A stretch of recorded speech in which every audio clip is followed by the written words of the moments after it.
किसी वृत्त में केंद्र से होता हुआ अनंत, केंद्र से होता हुआ किसी वृत्त में, किसी वृत्त में केंद्र से होता हुआ अनंत सबसे बड़ी जीवा खींची जा सकती है, अर्थात एक वृत्त में अनंत व्यास खींचे जा सकते हैं। तो हम लोग वृत्त के इस भाग को देख लिए।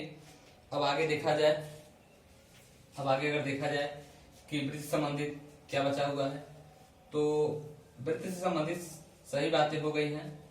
अब आगे देख लिया जाए।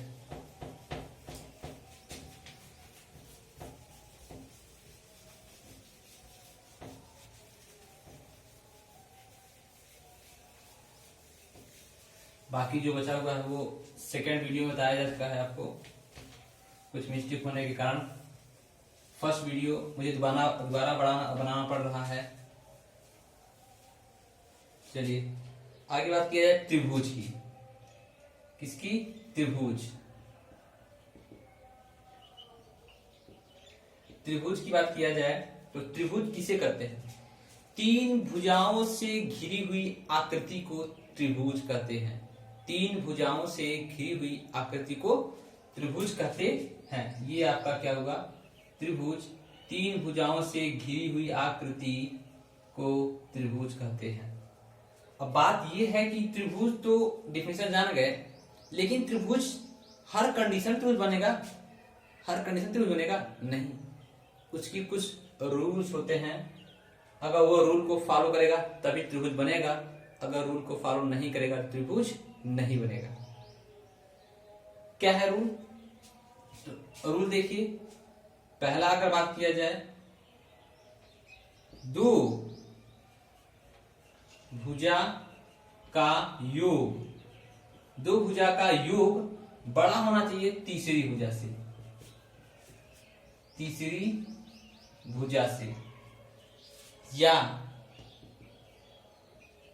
दो भुजा का अंतर छोटा होना चाहिए तीसरी भुजा से।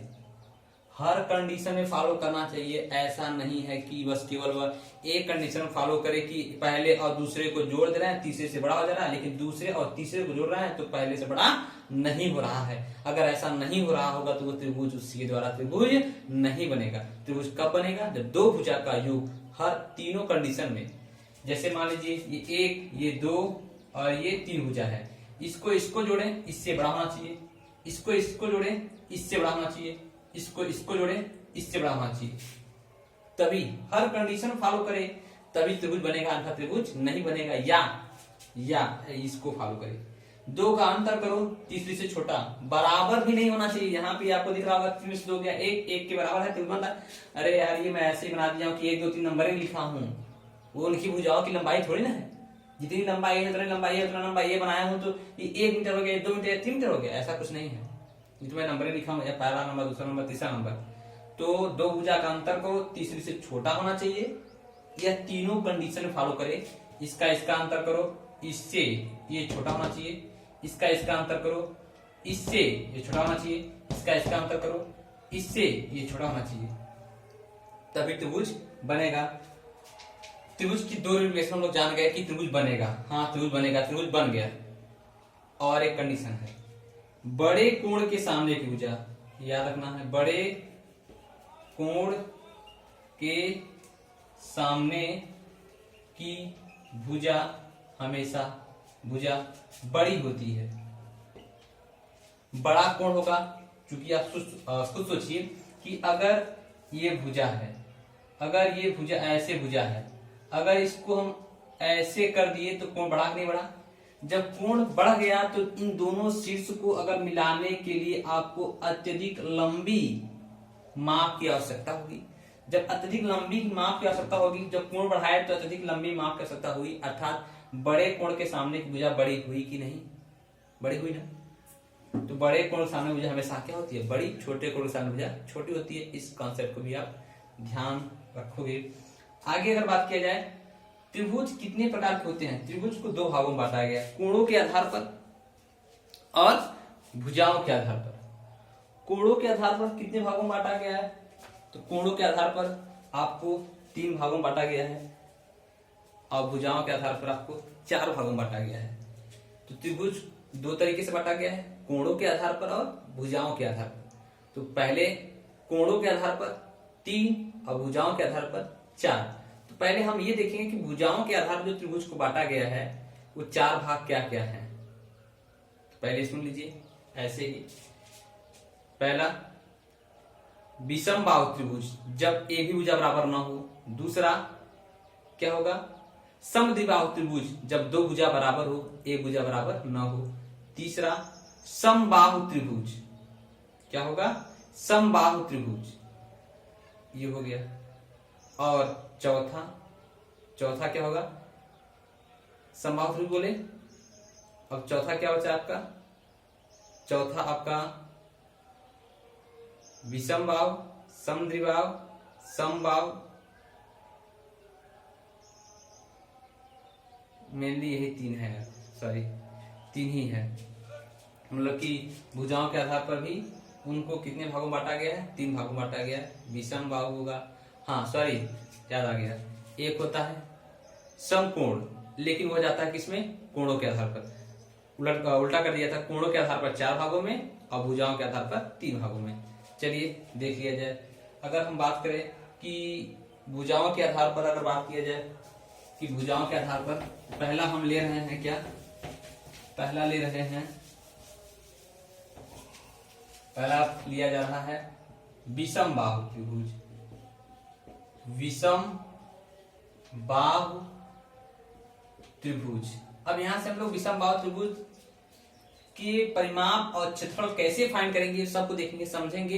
याद करने की जरूरत ही नहीं पड़ेगा, अगर एक बार समझ लिया गया तो आजीवन आपको याद रहेगा। अगर अच्छे तरीके से आप समझ लिए तो कभी नहीं भूलोगे। अगर मैथ में तो यही तो है, अगर एक बार समझ लिया गया तो आप कभी नहीं भूलोगे। अगर रटोगे, आज रटे 2 दिन बाद भूल जाओगे। तो इसलिए मैथ समझ की चीजें हैं।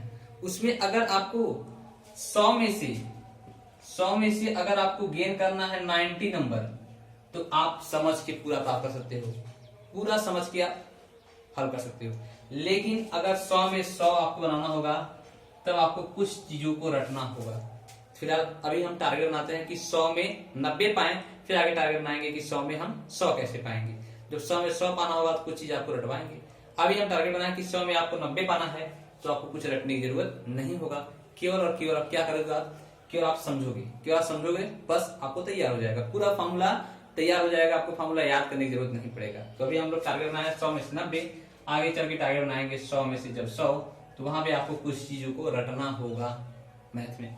चलिए, विषम बाहु त्रिभुज क्या होता है, जब तीनों भुजा असमान हो, अर्थात एक ये हो, एक ये, एक ये, तीनों भुजा असमान हो, तीनों भुजाओं की लंबाई अलग अलग हो, उसे विषम बाहु त्रिभुज कहते हैं। ए के सामने स्मॉल ए बना लिए हम, बी के सामने स्मॉल बी बना लिए और सी के सामने स्मॉल सी बना लिए।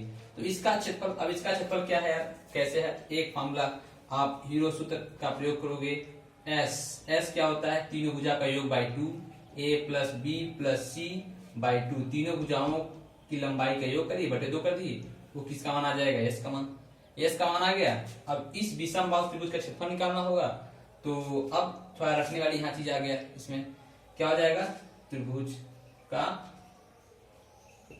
क्षेत्रफल क्या हो जाएगा, अंडर रूट यस माइनस ए, यस माइनस बी और यस माइनस सी।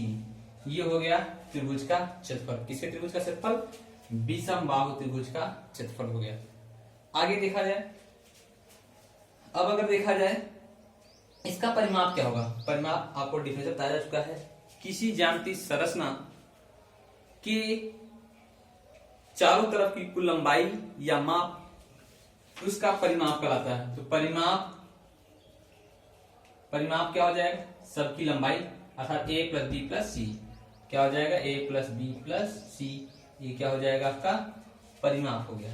विषम बाहु त्रिभुज का क्षेत्रफल और ये आपका परिमाप जान लिया गया।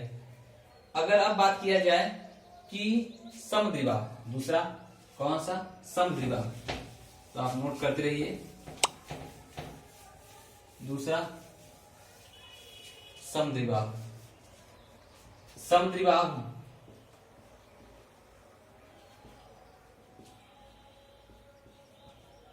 समद्विबाहु त्रिभुज, ऐसा त्रिभुज, नाम से लग रहा है सम द्वि मतलब दो, ऐसा त्रिभुज जिसकी द्वि अर्थात दो भुजाएं क्या हो, बराबर हो, उसे क्या करते हैं, समद्विबाहु त्रिभुज कहते हैं। ये देखिए, ये और ये भुजा क्या है, बराबर, ये ए मान लिया जाए, बी मान लिया जाए, सी मान लिया, कैपिटल बी के सामने स्मॉल बी मान लिए, कैपिटल सी के सामने स्मॉल सी मान लिए, कैपिटल के सामने स्मॉल ए मान लिए, ये बना क्या, समद्विबाहु त्रिभुज। समद्विबाहु त्रिभुज हुआ तो इसका क्षेत्रफल कैसे निकालेंगे, याद नहीं करना है, बस आपको हीरो सूत्र का प्रयोग सबके लिए कर सकते हो, चाहे जो क्षेत्रफल हो। हीरो सूत्र बहुत ही इंपॉर्टेंट है, आपको याद रखना होगा। इसके लिए त्रिभुज का क्षेत्रफल मोस्ट इंपॉर्टेंट है, अंडर रूट यस माइनस ए, यस माइनस बी और यस माइनस सी, ये बहुत ही इंपॉर्टेंट है। ये सभी क्षेत्रफल, चाहे वो समबाहु, समद्विबाहु हो, विषम बाहु हो, चाहे जो क्षेत्रफल हो, सबके लिए आप क्षेत्रफल निकालने का फॉर्मूला ये अप्लाई कर सकते हो। सबका अलग अलग भी होता है, लेकिन सबको आप इसमें भी मर्ज करा सकते हो। सबसे इंपॉर्टेंट फॉर्मूला यही है, ये सबसे इंपॉर्टेंट फॉर्मूला है। ये विषम बाहु के लिए भी है, समद्विबाहु के लिए भी है और समबाहु के लिए भी है, यह सबके लिए अप्लाई होता है। तो मेन बेसिक फॉर्मूला कौन है, आपको हाई स्कूल की किताब में या 9th की किताब में आपको हीरो सूत्र इसको नाम दिया जाता है, यही फॉर्मूला मिलेगा। ये बहुत ही इंपॉर्टेंट फॉर्मूला, यही सबसे मेन फॉर्मूला है, इसी के आधार पर सब फॉर्मूला बना सकते हो आप। चलिए समद्विबाहु में देखा जाए। समद्विबाहु में अब सोचिए, पहले जब ए बी बराबर है ए सी के, तो बी भी बराबर होगा किसके, सी के, ये अलग होगा। अगर समद्विबाहु त्रिभुज का क्षेत्रफल निकालना होगा तो एक तरीका क्या है, समद्विबाहु त्रिभुज का क्षेत्रफल अगर निकालना होगा, बराबर क्या हो जाएगा, 1/2 कर दीजिए, क्योंकि पूरा बनता था त्रिभुज तो लंबाई और चौड़ाई, लेकिन वह खाली है, 1/2 कर दीजिए। और आधार ए गुणे लंबवत ऊंचाई लेना होगा आपको, ये लंबवत ऊंचाई यम मान लिया जाए। अगर इसको, ये पूरा ए है, अगर इसको यम मान लिया जाए तो त्रिभुज क्षेत्रफल 1/2 आधार गुणे लंबवत ऊंचाई मतलब ए एम, या तो इससे आप क्षेत्रफल निकाल सकते हैं। अगर आपको मान लीजिए कि मध्य बिंदु पता हो और आधार पता हो तो यहां निकालेंगे। अगर नहीं पता है, तीनों भुजा ही पता है, तब कैसे निकालेंगे, तब इसमें रख दीजिए क्षेत्रफल का फॉर्मूला, क्या हो जाएगा, रख दिया जाए अंडर रूट यस क्या है, जानते हो यस क्या है, यस आप जानते हो ना, यस क्या है,